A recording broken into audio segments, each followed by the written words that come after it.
ang inyong napapakinggan. Iba't iba kami ng mga relihiyon. Tama po ang inyong nakikita. Minsan, mayroon po namang mga magagaling na tao sa atin pong pamayanan. Minsan po naman, mayroon namang talagang siya po ang mas parang makikita natin sa kabuuan ng takbo ng ating pamayanan.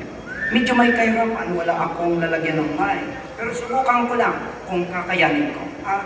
Marami pong tao dito sa mundo ay ganito po ang laging kalagayan. Yan na. So, minsan po, ikaw na tao na parang ang akala mo wala kang magagawa sa pamayanan mo.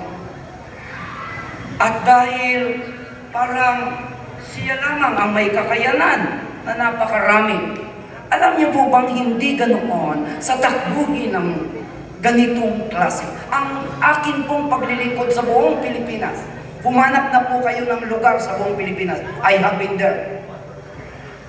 Ay ang nakita ko po na pinakamabilis na umunlad ay hindi ang mayroong isang tao na tinitingnan ang kanyang kakayanan ng kaliitan, o ako'y nasa reliyon, o ako'y nasa pamayanan, o ako'y kung saan man.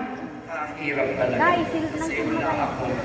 Pero sa Diyos po, lagi pong tayo ay pantay-pantay. Pantay-pantay po tayo sa Diyos. Ayaw niyong paniwalaan. Iyan po yan. At pansinin po ninyo, 2, 3, pantay-pantay po tayo sa Diyos. Yun po ang minsan na hindi napapansin ng tao. Akala ng iba, kailangan akong lumipat sa isang reliyon, kailangan akong pumunta sa isang napakaganda at napakaraming katauhan na may kayamanan. No, hindi po ganon. Ito ay mas maganda rin. Ay, salamat, binigyan ako ng lalagyan pa. Ano ba ito ilagay? Patawad. Okay. Muli po, pang-ilustrasyon. Hindi po magician, hindi po isa pong ilustrasyon. Lagi pong sinasabi na kasama ang relihiyon sa isang pamayanan. Ako po'y bumubuo lagi ng community at ang isang community dapat po may relihiyon. Dapat po may paaralan. Dapat po mayroong palengke at mayroong mga tao sa pamayanan. So, lagi pong ganyan lang tayo sa mundo. Hindi po pwedeng maghiwa-hiwalay. Promise po. Anumang relihiyon mo, kailangan mo ang kapwa mo. Hindi po ang anumang grupo o ang anumang kinaaaniban mo. Now, ang nagiging problema po, minsan tayo ay ayaw nating makikisama. So, ang ating sarili ay doon lang sa isang lugar. Yan, itatali natin. Diyan lang ako. Talagang dito lang ako. Dito na ako nabuhay, dito na rin ako mamamatay. Lagi pong sabi. Lagi pong ganun. Kahirap pala ng pagkakapos. Sino pong nagpumpos? Ayan. So marami po ganoon lagi ang sinasabi ng tao.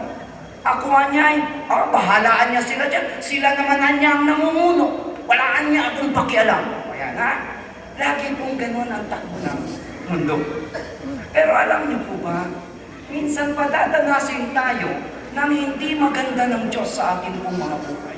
At pag tayo po ay dumanas ng hindi maganda sa ating pong buhay, ikaw, sa iyo pong kalagayan, kakailanganin mo rin ang iyo pong kapwa.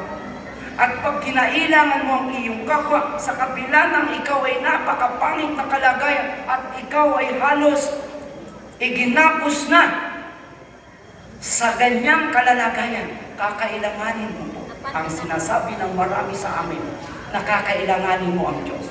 At pag kinailangan mo ang Diyos, ang tawag doon, sabi ng marami, siya ang susi ng ating pong buhay.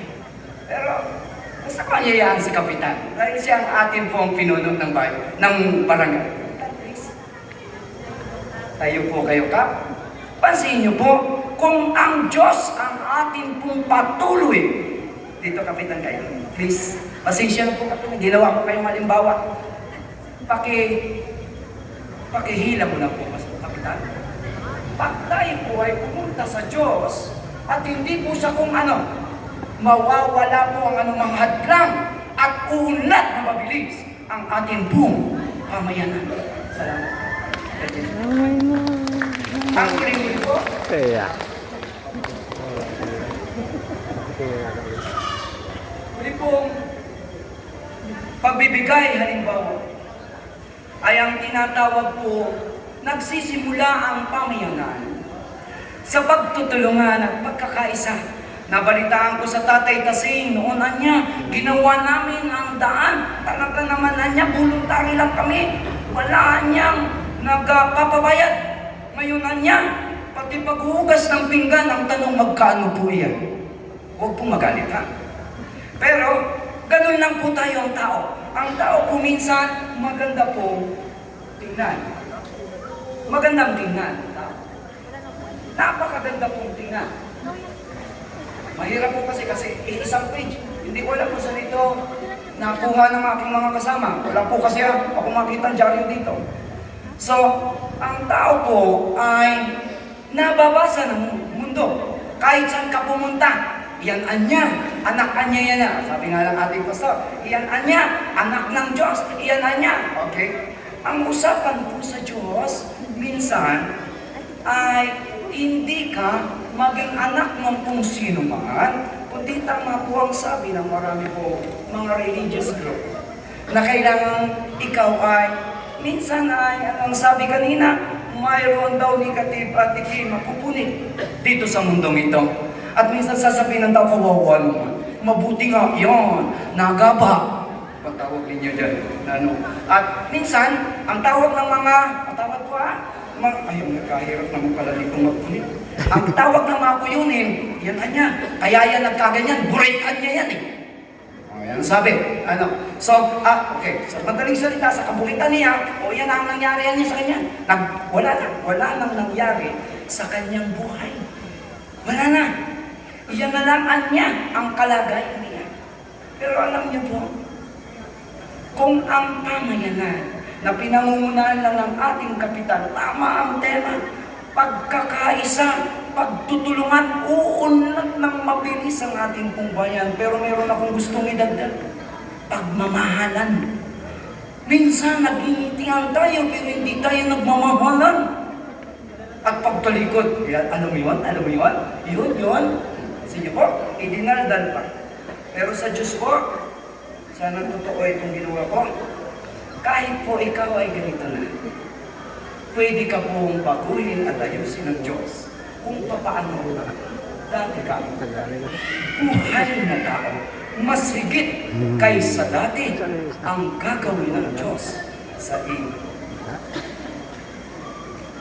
Ang Diyos po ang gagawa niya para sa atin. Kasi yun lang siya. At least, naihalimbawa ko sa inyo. At ngayon po'y magpapatuloy kami para po sa isang presentasyon naman ng sayaw, interpretive dance. God bless us po and thank you.